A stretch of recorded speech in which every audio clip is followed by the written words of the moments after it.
Merhaba, bu incelememize hoş geldin. Bugün önümüzde tek bir kaynak var Evet. ama oldukça düşündürücü bir kaynak. Ferdinand, başka bir hayal mümkün başlıklı bir film eleştirisi. Hı hı. Şimdi Blue Sky stüdyolarının bu animasyonu ilk bakışta klasik bir çocuk filmi gibi görünüyor, değil mi? Evet, ilk bakışta öyle kesinlikle. Rengarenk, sevimli karakterler. Ama yazar tam tersini iddia ediyor. Diyor ki bu filmin katman katman açılan, yetişkinlere yönelik çok güçlü mesajları var. Kesinlikle var. Bugün bizim görevimiz de bu işte. Eleştiriyi bir rehber olarak kullanarak, devasa ama çiçek koklamayı dövüşmeye tercih eden bir boğanın hikayesinin ardındaki o derin felsefeyi, yani her zaman başka bir yol vardır fikrini anlamaya çalışacağız. Evet ve bence yazarın bu eleştiride yakaladığı en ilginç şey bu derin mesajların aslında ne kadar basit ve göz önünde olduğu. Hani film bunu bir ders gibi vermiyor. Evrensel temaları nasıl bu kadar etkili anlattığını anlamaya çalışacağız. Harika bir başlangıç. O zaman başlayalım. Bu nazik devin dünyası bize neler fısıldıyor bir bakalım. Bakalım. Pekala, o zaman en temelden, yazarın da vurguladığı o temel çatışmadan başlayalım. Ferdinand'ın içinde doğduğu dünya. Evet, Casa del Toro. Burası Casa del Toro adında bir çiftlik ve burada hayatın kuralı çok net ve acımasız. Eleştiriye göre boğaların önünde sadece iki seçenek var. İki seçenek. Evet. Ya arenada Matador'u yenecek kadar güçlü bir dövüşçü olursun Ya da ya da sonun mezbaha, yani bir et parçası olursun. Bu ya o ya bu ikilemi gerçekten çok karamsar bir başlangıç. kesinlikle karamsar ve bu aslında hikayenin temel direği. Yazarın da hissettiği gibi bu sadece bir boğa çiftliği değil, toplumun bireye sunduğu sahte ikilemlerin bir metaforu. Nasıl yani? Hani ya başarılı bir avukat olursun ya da bir hiçsin ya da ya bu siyasi görüşü benimsersin ya da karşısındasın gibi. Anladım. Gri alan yok. Aynen. Casa del Toro, gri alanlara, üçüncü seçeneklere yer olmayan bir dünya düzenini temsil ediyor. Ferdinand'ın varlığı ise en başından beri bu düzene bir başkaldırı. O, bu ikilemi reddeden, yaşayan bir soru işareti gibi. Ve bu başkaldırıyı tetikleyen çok trajik bir an var. Ferdinand'ın babası Çiftliğin en iyi dövüşçülerinden biri evet. bir matador tarafından seçiliyor ve arenaya götürülüyor. O an için diğer buzağılar buna bir onur, bir zafer gibi bakıyor. Tabii bir kahramanlık olarak görüyorlar. Ama yazarın dikkat çektiği o can alıcı detay şu: babasını götüren kamyon akşam döndüğünde içi bomboş. Çok güçlü bir imge bu. Bu sessiz an, o sistemin aslında bir onur değil, bir öğütme makinesi olduğunu gösteriyor. Kesinlikle. O boş kamyon sistemin vaatlerinin ne kadar sahte olduğunun kanıtı. Kahraman olacaksın vaadi aslında bir yok oluşa giden tek yönlü bir bilet. Doğru. Ferdinand'ın o an anladığı şey oyunun hileli olduğu. Kazanmak diye bir şey yok, sadece farklı şekillerde kaybetmek var. Vay be. İşte bu yüzden onun kaçışı sadece canını kurtarmak için yapılmış panik bir eylem değil. Bu bilinçli bir reddediş. Aslında bir yapıcı itaatsizlik eylemi. Yapıcı itaatsizlik. Güzel tabirmiş. Yani sistemi yıkmaya çalışmıyor. Sadece onun dışında kendi gerçeğini, kendi kurallarını yaratabileceği bir yer arıyor. Ve buluyor da. Kendine tam da bu felsefeye uygun bir dünya buluyor. Bir trene atlıyor ve kendini çiçeklerle dolu bir çiftlikte Juan adında bir çiftçi, kızı Nina ve köpekleri Paco'nun yanında buluyor. Yani şiddetin ve rekabetin tam zıttı bir evren. Aynen. Yıllar geçiyor ve Ferdinand bu sevgi dolu ortamda büyüyor. Eleştirideki ifadeyle gerçekten çok irileşir ve normal bir boğadan daha iri bir hal alır. Hı hı. Ve işin ilginç yanı, onu bu kadar tehlikeli gösteren cüssesi aslında sevgi dolu bir ortamın ürünü. Bu çok önemli bir ironi. Onu bir canavar gibi gösteren fiziksel özellik aslında huzurun ve sevginin bir sonucu. Ama dünya bunu böyle okumuyor. Okumuyor, evet. Ve burada hikaye ikinci bir aşamaya geçiyor. Onu çok seven ailesi bile onun bu görüntüsünden dolayı endişelenmeye başlıyor.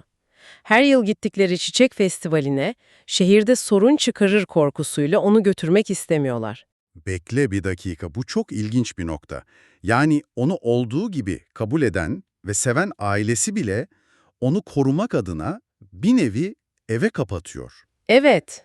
Yazar burada ailenin sevgisiyle toplumsal korku arasındaki çelişkiye değiniyor mu? Bu sevginin bile bazen istemeden bir kafese dönüşebileceği anlamına mı geliyor? Kesinlikle bu anlama geliyor ve yazarın da bu noktayı ustaca yakaladığını düşünüyorum. Ailenin niyeti saf sevgi ve koruma. Tabii ki. Ama bu koruma içgüdüsü toplumun ön yargılarından besleniyor. Ona seni seviyoruz ama dünya için çok fazlasın diyorlar aslında. Anladım. Bu Ferdinand'ın trajedisinin ikinci perdesi. İlkinde dayatılan bir kaderden kaçmıştı, şimdi ise sevginin yarattığı görünmez duvarlarla karşılaşıyor. Dış görünüşünün, özünün önüne geçtiği gerçeğiyle ilk kez en güvendiği yerde yüzleşiyor. Ve Ferdinand bu sevgi kafesini de dinlemiyor. Ailesini takip edip gizlice festivale gidiyor. Tabii ki. Sonrası tam bir kaos. Aslında tek yaptığı bir arıya basmak. Canı yandığı için sıçrıyor ve o devasa cüssesiyle ortalığı birbirine katıyor. Evet, bir kaza aslında. Eleştirideki ifadeyle festival alanını darmadağın eder. Ortada hiçbir kasıt yok, sadece talihsiz bir kaza ve yanlış anlaşılma. Ama sonuç değişmiyor. Elbette değişmiyor. Çünkü toplum bir yargı vermek için sadece bir bahane arıyor. Ferdinand'ın niyeti değil, görüntüsü ve eyleminin sonucu yargılanıyor. Doğru. O anda kimse acaba canı mı yandı diye sormuyor. Herkes sadece tehlikeli vahşi bir boğa etiketini yapıştırıyor. Yıllarca kaçtığı o kimlik. Bir anda üzerine yapışıveriyor. Toplumla ilk ciddi temasında üzerine bir damga gibi vuruluyor. Bu da şu soruyu akla getiriyor. Başkalarının bize biçtiği rollerden gerçekten ne kadar süre kaçabiliriz? Çok zor bir soru. Ferdinand o rolden kaçmak için bir ömür harcamış olsa da bir anlık bir kaza onu başladığı yere Casa del Toro'ya geri götürüyor. Evet, yakalanıp kendini yıllar önce kaçtığı o korkunç çiftlikte buluyor. Ve burada hikaye bambaşka bir dinamiğe bürünüyor. Evet, yeni karakterler giriyor devreye. Yazar, filmin bu noktadan sonra sadece dramatikleşmediğini, aksine çok eğlenceli ve renkli karakterlerle zenginleştiğini belirtiyor. Özellikle de filmin neşe kaynakları olarak tanımladığı kirpilerden bahsediyor. Una, Dos ve Cuatro. Yani 1, 2 ve 4. Aynen. Bir de esprili bir dille kayıp kardeşleri Tres'ten yani üçten bahsediyor. Evet, onlar harika. İlk bakışta sadece komedi unsuru gibi görünüyorlar. Tıpkı Buz Devri'ndeki Scrat gibi. Doğru, ben de öyle düşünmüştüm. Savunmasız ve kimsenin ciddiye almadığı varlıklar. Ama hikayede en kilit rolleri üstleniyor, en zekice planları yapıyorlar. Bu ilginçmiş. Bu filmin ana fikrini, yani gücün sadece cüsseden ibaret olmadığı temasını zekice destekliyor. Ferdinand devasa gücünü kullanmayı reddederken kirpiler küçüklüklerini bir avantaja çevirerek hedeflerine ulaşıyorlar. Farklı güç tanımları görüyoruz. Yazarın vurguladığı bir diğer sahne de beni gerçekten şaşırttı. Genelde bu tür sahneler komedi unsuru olarak görülüp geçilir ama yazar bunu çok önemli bulmuş, boğaların Yanahır'daki kendini beğenmiş aristokrat atlarla yaptığı dans savaşı. O sahne efsane. Eleştiride bu sahnenin oldukça iyi ve komik olduğu belirtiliyor. Peki yazarın anlatımında bu sahneyi neden bu kadar önemli bulduğuna dair bir ipucu var mı? Yani sadece komik bir an mı bu? Bence kesinlikle bir dönüm noktası ve yazarın bunu vurgulaması çok yerinde. Bu sahne filmin tezini diyalogsuz bir şekilde ortaya koyuyor. Karşımızda iki farklı erkeklik ve güç temsili var. Atlar ve boğalar. Aynen. Atlar kibirli, rekabetçi, bireysel ve kendilerini üstün gören bir gücü temsil ediyor.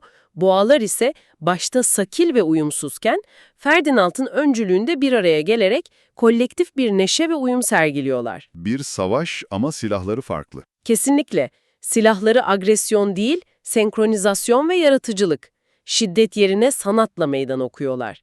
Bu, Ferdinand'ın bireysel felsefesinin artık bir topluluk felsefesine dönüştüğünün ilk işareti. Yani bu dans sahnesi ve kirpiler gibi eğlenceli anlar aslında filmin o karamsar dövüş ya da öl dünyasına karşı bir panzehir sunuyor. Tam olarak öyle. Neşe, dostluk ve yaratıcılığın da birer direniş biçimi olabileceğini gösteriyorlar. Bu durumda yazarın filmden çıkardığı nihai sonuç ne oluyor? Yazarın vardığı sonuç çok net ve bunu eleştirinin başlığına da taşımış. Başka bir hayal mümkün. Evet. Filmin ana mesajı şu: sana sunulan seçenekler ne kadar kısıtlı ve acımasız görünürse görünsün, her zaman üçüncü, dördüncü, beşinci bir yol vardır. Vay. Hayatımıza, kimliğimize ve kaderimize başkaları veya toplumun dayattığı kurallar değil, biz kendimiz karar vermeliyiz. Yazar, filmi sadece bir animasyon olarak değil, hayal kurmaya, bu hayallerin peşinden gitmeye dair güçlü bir teşvik olarak görüyor. Eleştiride El Primero isimli ünlü bir matadorun son dövüşü için Casa del Toro'ya geldiği ve Ferdinand'ı seçtiği an anlatılıyor. Bu, Ferdinand'ın felsefesinin en büyük sınavı. Zirve noktası. Yazarın sorduğu soru da bu. Sonu arena mı olacak, yoksa o çiçekli tepeleri tekrar görebilecek mi? Bu soru aslında filmin başından beri hepimizin aklında olan soru değil mi? Tabii ki. Hepimiz o soruyu soruyoruz. Toplumun bize sunduğu arenaya çıkıp dövüşecek miyiz, yoksa kendi çiçekli tepemizi bulmanın bir yolunu mu arayacağız? Ve Ferdinand'ın o arenadaki tavrı, filmin ve yazarın mesajının zirveye ulaştığı yer. O, dövüşmeyi reddediyor. Ama bu pasif bir eylem değil. Değil, kesinlikle değil. Matador'un tüm kışkırtmalarına rağmen ona saldırmak yerine oturup bir çiçeği kokluyor. Bu, cesaretin sadece kükremek ve saldırmak olmadığını gösteren inanılmaz bir an. Çok güçlü bir sahne. Bazen en büyük cesaret sana dayatılan rolü oynamamak, herkes senden şiddet beklerken sakin kalabilmektir. Ferdinand, arenadaki herkesin beklentisini boşa çıkararak oyunu bozuyor. Gücüyle değil, karakteriyle kazanıyor. Aynen öyle. Yazarın bu derinliği yakalamış olması eleştiriyi bu kadar etkili kılıyor. Yazarın şu sözleriyle sona yaklaşıyoruz.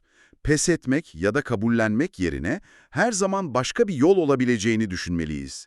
Unutma, her zaman bir yol var. Sen sadece hayal et. Bu okuyucuya doğrudan bir çağrı. Sadece bir film eleştirisi değil, aynı zamanda bir yaşam felsefesi önerisi gibi. Kesinlikle öyle. Hayal etmenin, alternatifleri düşünmenin kendisinin bir eylem olduğunu hatırlatıyor. Çünkü mevcut koşulları değiştirebilmenin ilk adımı, farklı bir gerçekliğin mümkün olduğunu zihinde canlandırabilmektir. Doğru. Eğer Ferdinand o çiçekli çiftliği hayal etmeseydi, kaçmak için gereken gücü asla bulamazdı. Onun hikayesi, hayalin eylemin başlangıcı olduğunun kanıtı. Kendi kaderine meydan okuyan bir boğanın hikayesinden yola çıkarak bize dayatılan rolleri reddetme ve kendi yolumuzu çizme gücüne dair ilham verici bir sohbet oldu. Bu derinlemesine incelemede bize katıldığın için teşekkürler.